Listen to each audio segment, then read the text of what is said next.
صرف اور صرف آتی ہے بات یہ ان کو چھپا کر کے کیوں رکھا جاتا ہے؟ کیونکہ ہم نے دیکھا ہے. اب اس کا جو فیکٹ ہے وہ میں بتاؤں عقلی دلیل کے اعتبار سے. جذباتی باتیں بہت ہو جاتی ہیں، وہ قیمتی ہیں اس لیے ہم ان کو چھپا کر رکھتے ہیں. لیکن میں آپ کو جو فیکٹ ہے، حقیقی بات ہے، وہ یہ بتاؤں. مرد اور عورت کی ساخت کے اعتبار سے اگر دیکھا جائے تو عورت کی طبیعت میں نزاکت ہے، وہ نازک ہے. مرد کے برابر اسے طاقت نہیں. سب کو معلوم ہے وہ کہیں کی بھی عورت ہو، اس کی طاقت و قوت کے اعتبار سے وہ کمزور ہے. اور مردوں کی طبیعت، ان کے اندر کبھی وحشی پن آ سکتا ہے، حیوانیت آ سکتی ہے. جب اس کی خواہشات عروج پر ہوتی ہیں تو سب سے پہلا اٹیک مرد اگر کسی پر کرتا ہے تو وہ عورت پر کرتا ہے. مرد اگر اس کو کھلا چھوڑ دیا گیا اور حیوانیت آ گئی تو اپنی خواہشات کو بجھانے کے لیے سب سے پہلا حملہ کس پر کرتا ہے؟ عورت پر کرتا ہے. اس کی زندہ مثالیں آج ہم دیکھ رہے ہیں. جہاں کسی تنہا عورت کو 4 گنڈوں نے پا لیا تو اس کے ساتھ کیا کرتے ہیں؟ کتے بھی اس طرح سے نہیں کرتے جس طرح سے یہ کر جاتے ہیں. اس کے ساتھ ریپ بھی کیا، زنا بھی کیا، خواہشیں پوری کی اور اس کو پھاڑ کر کے بھی پھینک دیا. جانور کوئی ایسا کرتا ہے؟ جانور بھی اس طرح سے نہیں کرتا. اس کا مطلب یہ ہے، رپورٹ یہ بتاتی ہیں پوری دنیا کی کہ مرد کے اندر اگر شہوت کا غلبہ زیادہ ہو گیا اور اس وقت عورت اسے سامنے نظر آ گئی تو پھر یہ اپنی حیوانیت پر اتر کر سکتا ہے، اس کا ریپ بھی سب کچھ کر سکتا ہے. اس لیے اسلام نے ہمہ وقت عورتوں کو کہا کہ پتہ نہیں کہاں درندے ہیں، تم ہمیشہ اپنے آپ کو محفوظ رکھو. یہ نہیں کہ پکنک پر جاؤ تو ناک پر اسکارف لگا لو، یہاں برے لوگ ہیں، خالی یہی کپل اچھے ہیں، دوسروں کی نظر پڑ جائے گی. اسلام نے ہر وقت کے لیے عورت کو یہ کہا ہے کہ تو اپنی حفاظت کی ذمہ داری خود رکھ لے. اس لیے کہ تیرے جسم کو دیکھنے کے بعد کئی ایسے مرد ہیں جن کی خواہشات انگڑائیاں لیتی ہیں اور پھر وہ حملہ کر سکتے ہیں. تمہاری جان کا بھی خطرہ ہے اس میں، صرف عزت لوٹنے کا نہیں، جان کا خطرہ ہے. ریپ کے بعد قتل ہوتے ہوئے نہیں دیکھے؟ ابھی سال نہیں گزرا ہوگا حیدرآباد میں، دلی میں کتنے واقعات ہوئے اچھے پڑھی لکھی لڑکیوں کے ساتھ، وہ اچھے بڑے گھر کی لڑکیوں کے ساتھ. یہ معاملات ہوئے کہ نہیں ہوئے؟ اب یہ جب ہم جواب دیتے ہیں تو وہ یہ کہتے ہیں کہ مردوں کو آپ تلقین کریں کہ وہ عورتوں کو چھیڑ چھاڑ نہ کریں. یہ تو ایسی بات ہو گئی کہ گوشت کو کھلا رکھ کر کے کووں کو نصیحت کرو، بیٹا اچھے سے رہو، اخلاق میں رہو. ارے کوا ہے، وہ گوشت کھلا رکھا ہے. ہم کووں کو سدھار نہیں سکتے لیکن گوشت کو ڈھک تو سکتے. ہمارے پاس یہی فارمولا ہے. ہم کہاں پورے دنیا کے مردوں کی آنکھوں کو سنبھالیں، حالانکہ قرآن نے ہر مومن کو کہا ہے وَقُلْ لِلْمُؤْمِنِينَ يَغُضُّوا مِنْ أَبْصَارِهِمْ. اے محبوب سارے ایمان والوں سے کہہ دیں کہ وہ اپنی آنکھیں نیچی رکھیں. اسلام نے سمجھا تو دیا ہے مردوں کو، لیکن ان کی سیکورٹی کا بھی اہتمام کیا ہے، جس کو یہ سمجھ رہے ہیں کہ یہ پابندی بہت زیادہ ہے، بہت مشکل ہے. یہ پابندی ہے بہت زیادہ مشکل ہے. جن لوگوں نے کہا تھا کہ یہ اسلام کی زور زبردستی ہے، عورتوں کو اتنا قید کر کے رکھتے ہیں، بیچارے آج 12 گھنٹے ہاسپٹل میں پورا کا پورا نقاب پہنے ہوئے ہیں، پورا کا، اور ایسا نقاب پہنے ہوئے ہیں کہ ہوا بھی آنا مشکل ہو جاتی ہے. اور ہم تو برقعے بیچنے والے مشہور تھے، برقعے بیچنے والے مشہور تھے. آج پوری مغربی دنیا مشہور ہو گئی. پی پی کٹ نام رکھا ہے تم نے، برقعے ہی بیچ رہے ہو، بیچ رہے. ہم تو صرف حفاظت عورتوں کے جسموں کی کر رہے تھے، تم نے تو برقع اب مردوں کو بھی پہنا ہے، سب کو پہنا ہے. اب ان سے پوچھو کیوں اب سختی نہیں ہے؟ یہ کسی کے جسم کو اتنا ڈھانک کر کے رکھنا یہ زور زبردستی نہیں ہے؟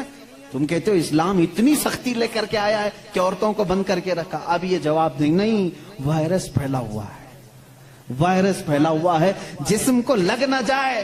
ارے نادان، یہی تو 1400 سال سے ہم کہہ رہے تھے، انسانوں کی آنکھوں کا وائرس بھی پھیلا ہوا ہے، کہیں ہماری بچیاں غیر محفوظ نہ ہو جائیں. کہیں کسی کے جسم میں یہ باتیں، یہ آنکھوں کا زہر سرایت نہ کر جائے، ان کے دل بہک نہ جائیں۔ اور میں بہت پہلے سے کہتا آ رہا ہوں، تحقیق یہ بتاتی ہے کہ مرد کی آنکھیں جب اس میں خواہش پیدا ہوتی ہے نا، ایک زہریلا مادہ نکلتا ہے، زہریلا مادہ نکلتا ہے۔ آپ دیکھو غور سے کسی چیز کو، نظر لگتی ہے نا، سب کا یہ تو معمول ہے، نظر لگتی ہے، وہ اس کی نظر لگ گئی، اس کی نظر لگ گئی، تقریباً سب لوگ مانتے ہیں نظر لگتی ہے، اور اسلام بھی کہتا ہے العین حق، نظر لگتی ہے۔ بلکہ میرے آقا صلی اللہ علیہ وسلم نے یہاں تک فرمایا، میری امت میں سب سے زیادہ موت اگر کسی کارن سے ہوگی تو نظر بد سے ہوگی۔ حضور نے فرمایا ہے طبعی نیچرل ڈیتھ کے بعد، نیچرل طبعی موت کے بعد اگر کسی وجہ سے، کسی بیماری سے سب سے زیادہ موت ہوتی ہے تو نظر بد سے ہوتی ہے۔ وہ پتہ نہیں ہوتا سب کو، اس کی علامتیں تک حضور صلی اللہ علیہ وسلم کی احادیث میں گنائی گئی۔ نظر بد ہو جائے تو کیسے پتہ چلے گا؟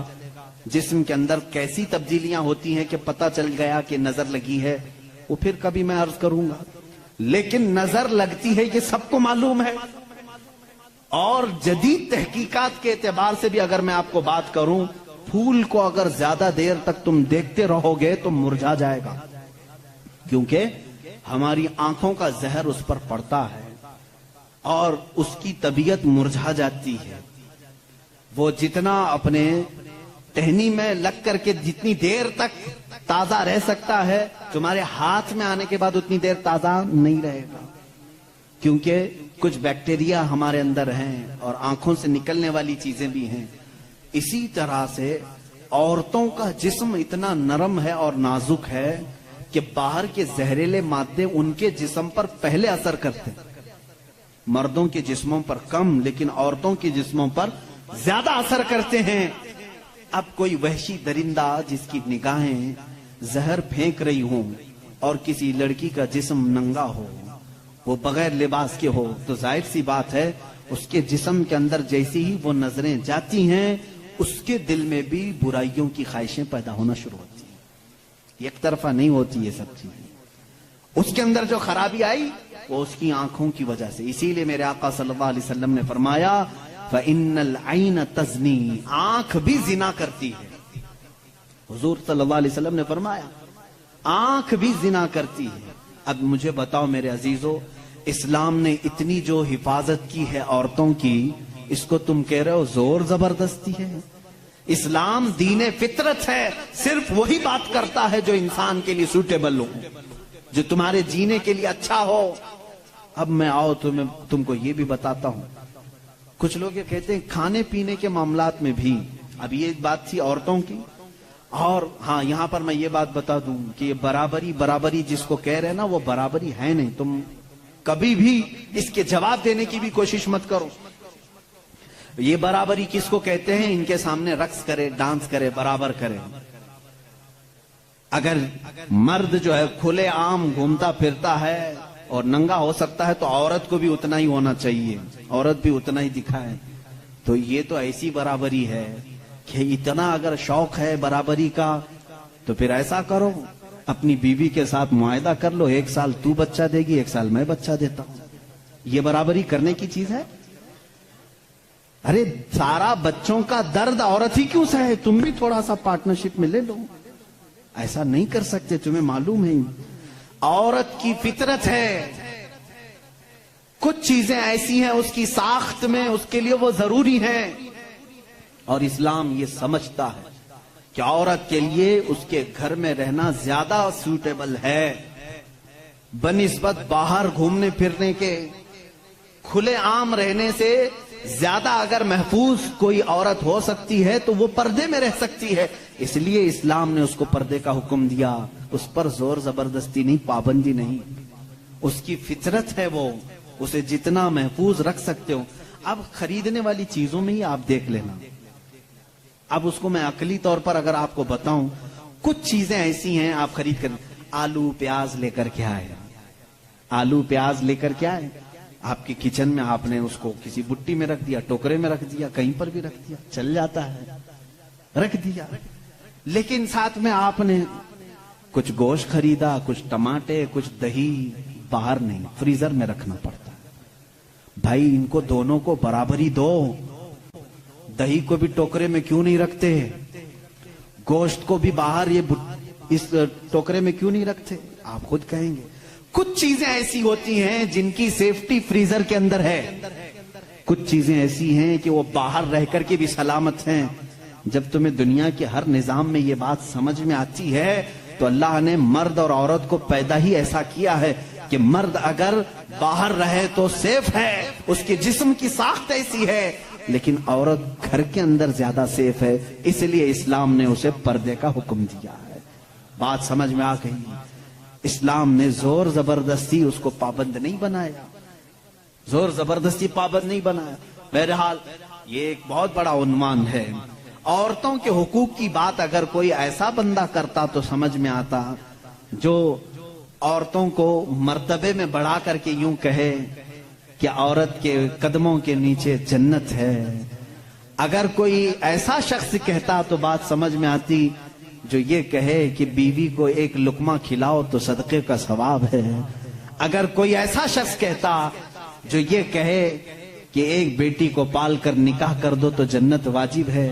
ان کے پاس یہ کوئی بھی چیز نہیں، بلکہ یہ جس عورت کی بات کر رہے ہیں ان کے لیے وہ اپنے نفس کی خواہشات پوری کرنے کی ایک مشین ہے بس. اور اگر میری بات صحیح نہیں ہے تو چلو مغربی دنیا میں تمہیں دکھا دوں کہ وہاں شادی کسے کہتے ہیں، طلاق کسے کہتے ہیں، بچوں کا نظام کیا ہے. کثرت سے پورے یورپ میں آپ کو میں بتاؤں وہاں شادی کا نظام تک ختم کر کے رکھا گیا ہے. جو لڑکی پسند آئی اس کے ساتھ رہتے رہو، بچے بھی ہو جائیں گے. 2 بچوں کے بعد وہ لوگ فیصلہ کرتے ہیں آپ شادی کر لیں. اب شادی کرنے کا برابر ٹائم آ گیا، ہم لوگوں کی انڈرسٹینڈنگ ہو چکی ہے. یہ ہے فیکٹ بتا رہا ہوں میں آپ کو. کئی ایسی شادیاں ہیں وہاں پر جو بچے ہونے کے بعد کرتے ہیں کورٹ میں جا کر کے. تو تم نے عورت کو برابری نہیں بلکہ اپنی خواہشات کی ایک مشین سمجھا ہے. اسلام جو برابری دیتا ہے وہ کیسی برابری ہے؟ یہ اسلام ہی تو ہے جو عورت کو اتنی عزت کے ساتھ گھر لانے کا حکم دیتا ہے. اتنی عزت کے ساتھ. اگر اس کو کچھ خرافاتی لوگوں نے برا کر دیا تو الگ بات ہے، بلکہ ہمارے ہاں جو نکاح کا سسٹم ہے وہ اتنا پاکیزہ ہے کہ مرد کو کہا گیا ہے کہ عورت کے آنے سے پہلے اپنے گھر کا انتظام ہو جائے. وہ کہاں لا کر کے رکھ رہا ہے، بلکہ عورت کو اسی طرح سے بھگا کر لانے کا نظام اسلام میں نہیں ہے، بلکہ عورت کے لیے ایک باضابطہ پوری محفل کا انعقاد ہوتا ہے. اس کی رضا پوچھی جاتی ہے، پہلے اس سے پوچھا جاتا ہے تو راضی ہے یا نہیں. بہت سارے ایسے دین ہیں، بہت سارے ایسے ریلیجین ہیں، میں نام پھر نہیں ذکر کر رہا ہوں، جہاں پر عورتوں کو اظہار رائے کا حق ہی نہیں. ان کے بڑے جو فیصلہ کر لیے وہ ہو گئی بات. چائنا میں بہت سارے ایسے قبیلے آج بھی ہیں جہاں ان کے ماں باپ اپنی بچیوں کو لے جا کر کسی کے بھی کوٹھے پر چھوڑ جاتی ہیں جہاں انہیں پسند آ جائے. اسلام عورت کی عزت اتنی دیتا ہے جب تک وہ اپنی رضا کا اظہار نہیں کرتی قاضی کی مجال نہیں کہ وہ نکاح پڑھا سکے. ہم خود کھڑے رہتے ہیں جب تک اجازت نہیں آتی. پہلے ہم عورت کی اجازت لے کر کے آتے ہیں اور پھر عورت کو اس کا حق مہر دینے کا حکم بھی مرد کو دیا گیا ہے کہ وہ تمہیں اپنی زندگی چھوڑ کر آ رہی ہے، اپنا گھر چھوڑ کر کے آ رہی ہے، اس کا حق مہر ادا کرو. اور لانے کے بعد جانتے ہیں میرے آقا صلی اللہ تعالی علیہ وسلم کی تعلیمات کیا ہیں؟ اللہ اکبر. حضور اکرم صلی اللہ علیہ وسلم نے تاکید کے ساتھ فرمایا ہے کہ عورتوں کے ساتھ سختی نہ کرو. اپنے آخری خطبے میں حضور نے عرفات کے میدان میں یہ بات تک فرمائی، عورتوں کے معاملات میں اللہ سے ڈرو، حد سے زیادہ نہ بڑھو، عورتوں کے ساتھ اتنی سختی نہ کرو. مارنے کو منع کیا، کبھی ان کے چہرے پر نہ مارنا، کبھی ان کے خاندان کو تانا نہ مارنا، کبھی ان کو اتنی بری گالی نہ دینا کہ دل ٹوٹ جائے. یہ تمام احکام اسلام نے اسی عورت کی عزت ہی کے لیے تو دیے ہیں. اور پھر جس وقت وہ آئے، بزرگوں نے یہ رواج بھی رکھا ہے کہ ہم اپنی بیٹیوں کو اپنے گھروں سے قرآن پاک دے کر کے رخصت کرتے ہیں، قرآن کے ساتھ اسے بھیجتے ہیں. اور گھر لانے کے بعد جانتے ہیں یہ اعلیٰ حضرت رضی اللہ تعالیٰ عنہ نے لکھا بھی ہے. اعلیٰ حضرت فرماتے ہیں جب نئی دلہن گھر میں آئے تو اس کے پیروں کا دھون جو ہے وہ اگر گھر کے چاروں کونوں میں ڈالو تو برکت آئے. وہ آ رہی ہے اپنا رزق لے کر کے آ رہی ہے، اپنا رزق لے کر کے آ رہی ہے، یہاں تک ہمارے لیے کہا گیا، بلکہ دولہے کو یہ بھی کہا گیا، اسی یہ بیان میں ساری باتیں نوجوانوں کو سمجھ میں بھی آ جائیں گی۔ نکاح کی پہلی رات اسے کہا گیا کہ تو اپنے گھر لایا ہے دلہن کو، تو سب سے پہلے اس کے ہی دوپٹے کو تو مصلی بنا اور اس پر سجدہ کر۔ یہ حکم ہے۔ عورت کی عزت نہ ہوتی تو ہم مصلی بناتے اس کے دوپٹے کو؟ پہلی رات کہا گیا ہے۔ یہ اور بات ہے کہ معلومات نہیں ہے نوجوانوں کو کہ شادی کے بعد پہلی رات، یہ بھی سیکھنے کی ضرورت ہے۔ علماء سے یہ تمام چیزیں پوچھ لینا چاہیے جس کی شادی ہو رہی ہے۔ دلہن آ رہی ہے تو ہم اس کی عزت ہی کے لیے تو یہ تمام کام کر رہے ہیں۔ اور اس کے بعد حکم یہ دیا گیا کہ سب سے پہلے اس کے ساتھ بات چیت کی شروعات کرنے سے پہلے اس کی پیشانی پر ہاتھ رکھ کر اللہ کی بارگاہ میں یہ کہو، اے اللہ، اس کے اندر جتنی تو نے اچھائیاں رکھی ہیں وہ سب اچھائیاں مجھے عطا کر دے، اور جتنی اس کے اندر برائیاں ہیں ان تمام برائیوں سے مجھے تو بچا دے۔ یہاں سے تو شروعات کر۔ ظاہر سی بات ہے، میں نے اس وقت محسوس کیا، چند دنوں پہلے ایک نوجوان کو تلقین کر رہے تھے، پیشانی پر جہاں بال اگتے ہیں وہاں ہاتھ رکھ کر کے دعا کرنا۔ تو اس نے پوچھا کہ حضرت دعا تو ایسی ہی کر سکتے ہیں، پیشانی پر کیا؟ میں بھی چونک گیا۔ اس کو میں بتاؤں، میرے ایک استاد سے میں نے پوچھا کیا ایسا ہے کہ اپنی دلہن کی پیشانی پر ہاتھ رکھ کر کے اس طرح دعا کرنا چاہیے؟ انہوں نے کہا ہاں ہے۔ دعا تو کیسے بھی کریں، ہاتھ نہ رکھیں اور ہاتھ چھوڑیں، ہاتھ اٹھائیں، سب دعا اللہ سنتا ہے، لیکن اس لیے پیشانی پر رکھ کر کے دعا کرنے کے لیے کہا گیا کہ وہ آج اپنے والدین کو چھوڑ کر کے آئی ہے، اس کے وسیلے سے اللہ جلدی دعا قبول کرے۔ اس کا دل مغموم ہے، وہ غمگین ہے، اور غم زدہ لوگوں کے ساتھ میرا مولا ہے۔ وہ اپنے والدین کو چھوڑ کر کے تیرے گھر آئی ہے، وہ مغموم ہے، بہت غم زدہ ہے، آج اس کی پیشانی پر ہاتھ رکھ کر کے دعا کرو۔ میرا اسی دن یہ ذہن سمجھ گیا کہ اسلام نے عورت کو وہ مقام دیا ہے، وہ عزت دی ہے۔ ہم نے اس کو اپنے جسموں کو سکون پہنچانے والا آلہ نہیں سمجھا، مشین نہیں سمجھا، بلکہ حقیقی مسلم وہ ہے جو اپنی عورت کی عزت بھی کرے، احترام بھی کرے۔ اللہ کے رسول صلی اللہ تعالی علیہ وسلم نے جو فرامین دیے ہیں، عزیزان گرامی وقات، یہ نکاح کے اس سسٹم کو بھی میں آپ کو بتاؤں۔ کچھ تو وہ ہیں جو یہ اسلام کے خلاف بھونک رہے ہیں کہ عورتوں کے اوپر زور زبردستی ہوتی ہے اسلام میں، اور دوسروں کی کیا بات کروں، ہمارے ہندوستان پر بیٹھا ہوا میں کیا بتاؤں، یہ بھی بڑی عورتوں کی ہاں پیڑت مہیلائیں ہیں، مسلم پیڑت مہیلائیں ہیں جو خود بیوی کو چھوڑ بیٹھا ہے۔ ساری مسلم عورتیں پیڑت ہیں، اللہ اکبر۔ وہ خود اپنی بیوی کو دیکھنے نہیں جا سکا، زندگی ختم ہونے آ گئی، بال سفید ہو گئے، پیڑت مہیلائیں ہیں مسلمان۔ ہاں اگر اے مسلمانوں کوئی بھی ہم میں سے عورت پر زور زبردستی کرتا ہے، یاد رکھو میں تمہیں بتاؤں کہ قرآن کی قیامت کے دن اللہ جانوروں پر بھی اٹھائے ہوئے ہاتھ کا فیصلہ لے گا، تو عورت کی بات تو دور کی ہے۔ میرا عقیدہ تو یہ ہے، ایک عورت نے بلی کو باندھ رکھا تھا، بخاری شریف میں ہے، وہ مر گئی بلی، اور وہ عورت بہت عبادت گزار تھی، لیکن اللہ تعالیٰ نے فیصلہ فرمایا کہ اس عورت کو جہنم میں ڈالو۔ میری ایک مخلوق کو باندھ کر رکھی اس نے اور وہ مر گئی۔ ہمارا تو عقیدہ یہ ہے تم عورتوں پر اگر ظلم کرتے ہو تو تم ذمہ دار ہو، لیکن اسلام نہیں۔ اسلام وہ کامل دین ہے۔